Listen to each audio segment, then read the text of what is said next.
Okay. तो कुछ basic question तो ठीक हैं, लेकिन कुछ लेंदी क्वेश्चन आते हैं एग्जाम में, तो उनको सॉल्व करने के लिए एक मेथड होती है जिसे बेबी कर्व मेथड कहते हैं। कई लोग बोलते हैं, सबका अपना तरीका होता है, लेकिन बेबी कर्व मेथड तो एग्जैक्टली मैं उस फॉर्म में ना बताया, कुछ आपको डिफरेंट फॉर्म में इसको बताता हूँ कि कैसे सॉल्व करते हैं। तो कुछ बेसिक क्वेश्चन तो ठीक, कुछ लेंदी क्वेश्चन हो तब क्या हो। लाइक सपोज कोई एक क्वेश्चन है कि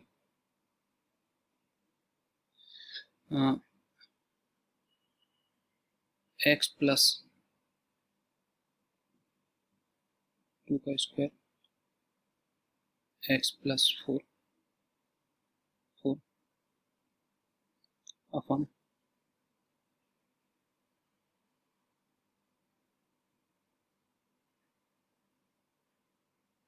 एक्स माइनस 7 का होल क्यूब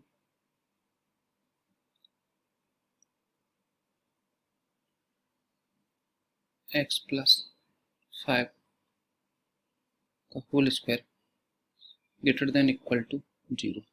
मान लो एक क्वेश्चन है, आपसे कहा जाता है इसको सॉल्व इट, इसको सॉल्व करना है। तो ठीक है, एक नॉर्मल होता है तो ठीक, लेकिन ये थोड़ा सा लेंदी है। तो ऐसे क्वेश्चन को सॉल्व करने के लिए एग्जैक्टली किसी मेथड, मतलब एक प्रॉपर मेथड बताता हूँ क्या है, स्टेप बाय स्टेप। सबसे पहले आपको ये देखना है कि सारा जो भी सीक्वेंस दिया गया है सारा इस फॉर्म में हो कि एक्स पहले हो, उसके प्लस या माइनस में कोई कांस्टेंट हो। तो अपना बिल्कुल प्रॉपर है x plus 2 x plus 4।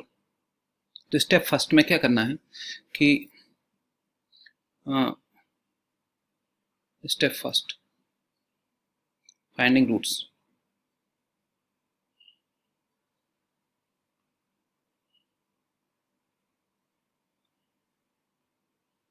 Step first में रूट्स फाइंड आउट करने हैं।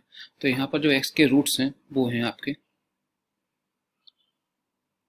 एक्स इक्वल टू सबसे छोटा, जैसे -2 है, -4 है, -5 है एंड 7 है। ये आपके रूट्स हैं। सबसे पहले रूट्स फाइंड आउट करने हैं। जब रूट्स फाइंड आउट हो जाए तो स्टेप सेकंड में इन सभी को नंबर लाइन पर या रियल नंबर लाइन पर एक सीक्वेंस में लिखना है। सबसे पहले इंक्रीजिंग ऑर्डर में, सबसे छोटा उससे बड़ा उससे बड़ा इंक्रीजिंग ऑर्डर में लिखना है। -5 -4 -2 एंड 7। अगेन फिर से बताता हूँ, जो भी आपको क्वेश्चन दिया उसमें एक्स पहले होना चाहिए, प्लस या माइनस में कोई कांस्टेंट हो। अभी इससे कोई फर्क नहीं पड़ता कि यहाँ ग्रेटर देन लिखा है या लेस देन लिखा है, greater than equal to, less than equal to कुछ नहीं। First we will find roots of the equation, roots of the expression. उसके रूट्स फाइंड आउट किए, एक्स इक्वल टू -2 -4 -5 एंड 7। यहाँ पर होल पावर कितनी भी लगी हो उससे कोई फर्क नहीं पड़ता कि 2 की पावर है या 3 की पावर है, 5 की पावर है, कोई फर्क नहीं, रूट्स हमेशा सिंगल सिंगल लगेंगे। नेक्स्ट स्टेप में क्या करना है कि तीनों के जो भी मतलब आपके एक्सप्रेशन दिया गया है उसके रूट्स फाइंड आउट करने हैं। तो रूट्स फाइंड आउट किए। आगे जो नेक्स्ट स्टेप होगा S3, इस वाले स्टेप में जो रूट्स फाइंड आउट किए हैं इन रूट्स में से लिख लेता हूँ -5 -4 -2 एंड 7। आपके एक्सप्रेशन में जहां पर इवन पावर थी, जैसे x प्लस 2 के ऊपर इवन है, x प्लस 5 के ऊपर इवन है, जो इवन पावर हो किसी भी एक्सप्रेशन के, किसी भी ब्रैकेट के ऊपर, तो जिनमें इवन पावर है उनमें आपको क्या करना है, क्रॉस साइन लगाना है। तो कहाँ कहाँ थी, x प्लस 2 पर, x प्लस 5 पर, इन पर इवन पावर है, तो यहाँ पर इनके नीचे क्रॉस साइन लगाएंगे। दूसरा पेन ले लेता हूँ, तो यहाँ पर क्रॉस साइन लगाएंगे। अब क्या है स्टेप 4 में, ऐसे मैं बता देता हूँ। अब नेक्स्ट स्टेप में क्या करना है आपको, जैसा कि अपन जानते हैं कि जो हाईएस्ट रूट्स होता है उसके राइट हैंड साइड से प्लस से स्टार्ट करते हैं, साइन लगाना प्लस माइनस। लेकिन अगर जहाँ पर क्रॉस साइन है तो जनरली अल्टरनेट साइन चलना चाहिए प्लस माइनस, लेकिन जहाँ पर क्रॉस है तो उसके बाद जो साइन राइट हैंड साइड में है वही साइन लेफ्ट हैंड साइड में होगा, इसमें साइन चेंज नहीं होगा, इसमें साइन चेंज नहीं होगा। फिर प्लस, अब इसके बाद फिर से क्रॉस है तो ये वाला -5 के भी लेफ्ट हैंड साइड में प्लस ही होगा। तो प्लस माइनस का अल्टरनेट चलता है, लेकिन अगर क्रॉस साइन है तो जो साइन राइट हैंड साइड में वही लेफ्ट हैंड साइड में होगा। अब स्टेप 4 में आ गए फिर से। अब स्टेप 4 में आपका जो एक्सप्रेशन है उसमें दो प्रकार के, उसमें जो साइन है वो है, जो इनइक्वलिटी गिवन है वो है ग्रेटर देन इक्वल टू। तो फर्स्ट वन इज एक्स का आंसर निकालेंगे, सबसे पहले निकालेंगे फॉर एक्स ग्रेटर देन 0 के लिए, इक्वल टू 0 बाद में लेंगे। ग्रेटर देन 0 का मतलब हुआ कि एक्स की वैल्यू 0 से बड़ी कब है या पॉजिटिव कब है। तो यहाँ पर देखें एक्स बिलोंग टू 0 से बड़ी कहाँ पर है, एक तो इस वाले एक्सप्रेशन में, यहाँ पर एक, यहाँ पर और एक यहाँ पर। एक्स की वैल्यू 0 से ग्रेटर देन है, इन तीन केस में एक्स की वैल्यू 0 से ग्रेटर देन है, तो इनको जो लिखने का तरीका होगा वो होगा first one -∞ to -5 union of -5 to -4 and union of -2 to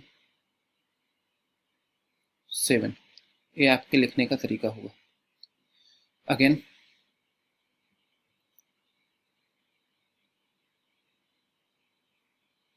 और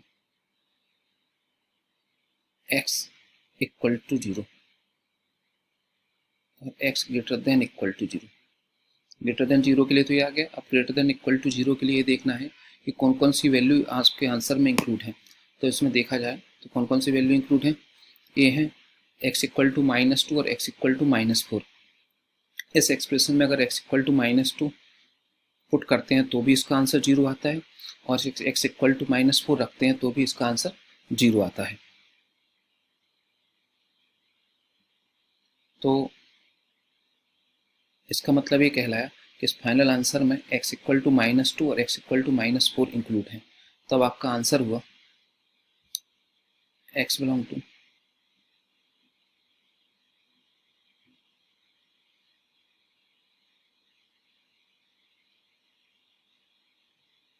-∞ से -5 यूनियन ऑफ -5 से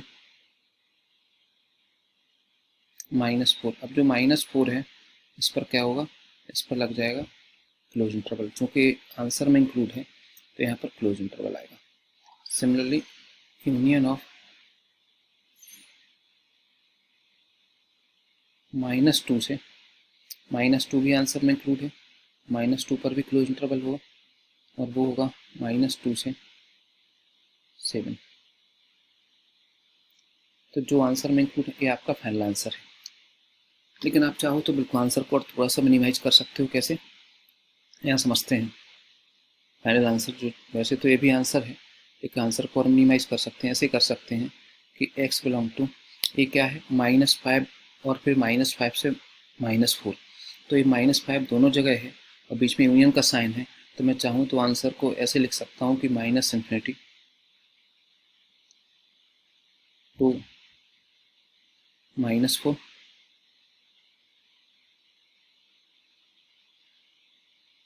-4 पे क्लोज है तो क्लोज लगाएंगे यहाँ भी,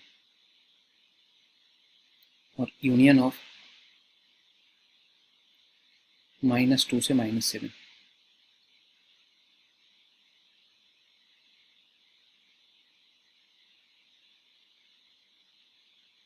सॉरी यहाँ पे अच्छी गलत हो गई, 7 के ओपन इंटरवल था तो ओपन ही रहेगा, यहाँ पर बाय मिस्टेक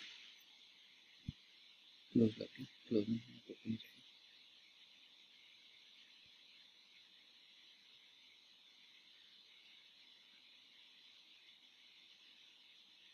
यहाँ पे ये आपका फाइनल आंसर है। मतलब सबसे पहले क्या किया, इस मेथड को आप बेबी कर्व मेथड बोलते हैं सब, कई लोग दूसरे तरीके से समझाते हैं, बुक में भी कुछ दूसरा तरीका होता है, लेकिन इजी वे ये है इसको समझने का कि सबसे पहले एक्सप्रेशन देखा, एक्सप्रेशन में सारी वैल्यू चेक की स्टेप फर्स्ट में कि एक्स के प्लस या माइनस में कुछ होना चाहिए, मतलब एक्स पहले फिर उसके प्लस माइनस में कोई कांस्टेंट होगा। नेक्स्ट स्टेप में इसके रूट्स चूँकि अपना बिल्कुल क्लियर था, स्टैंडर्ड एक्सप्रेशन दिया हुआ है, तो first one roots find out किए।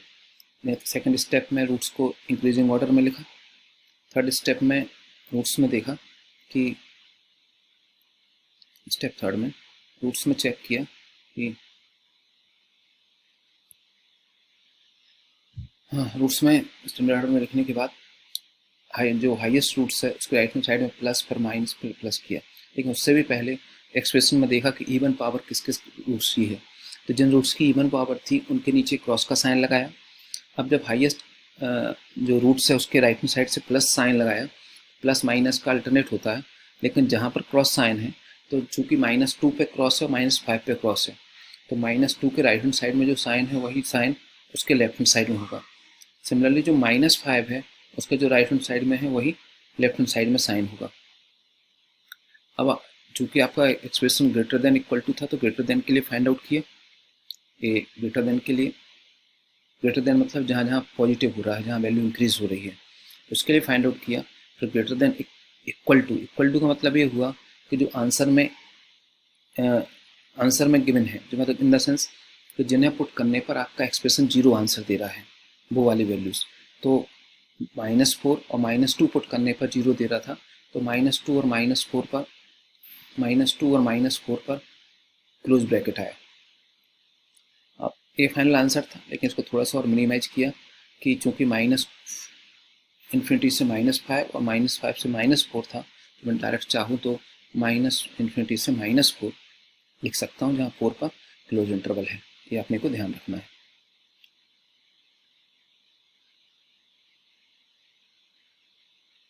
और भी कई क्वेश्चन हैं, एक क्वेश्चन और देखते हैं।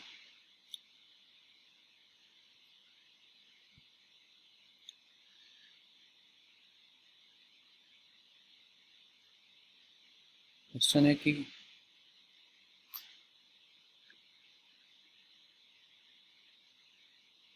x-1 का स्क्वायर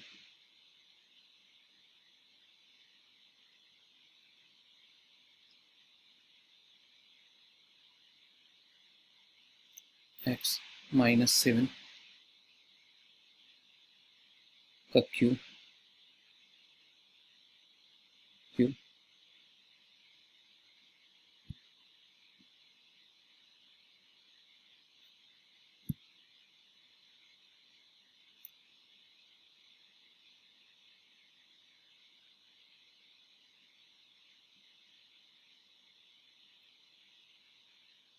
- x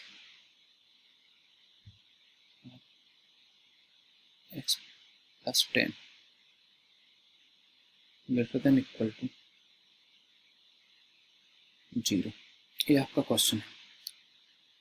अब फिर से वही स्टार्ट किया, हम बार बार स्टेप नहीं लिख रहा हूँ, डायरेक्ट समझा रहा हूँ। सबसे पहले तो ये देखा कि इस एक्सप्रेशन में सबसे पहले चेक किया कि इस एक्सप्रेशन में सारे मान एक्स स्टार्टिंग में हो और उसके प्लस या माइनस हो के कांस्टेंट होते हैं। यहाँ पर देखा इस वाले एक्सप्रेशन में 2 - x है, तो पहले स्टेप में तो यही किया कि माइनस कॉमन ले लिया। जब माइनस कॉमन लोगे तो ये तो सेम रहेगा, x-1 का होल स्क्वायर x-7 का होल क्यूब, ये हो जाएगा x-2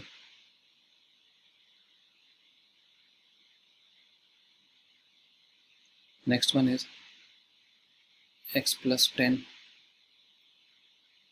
greater than equal to 0। अब दोनों साइड -1 से मल्टीप्लाई कर देंगे।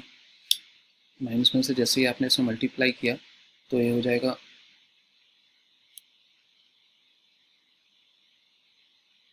x-1 का स्क्वायर तो सेम रहेगा,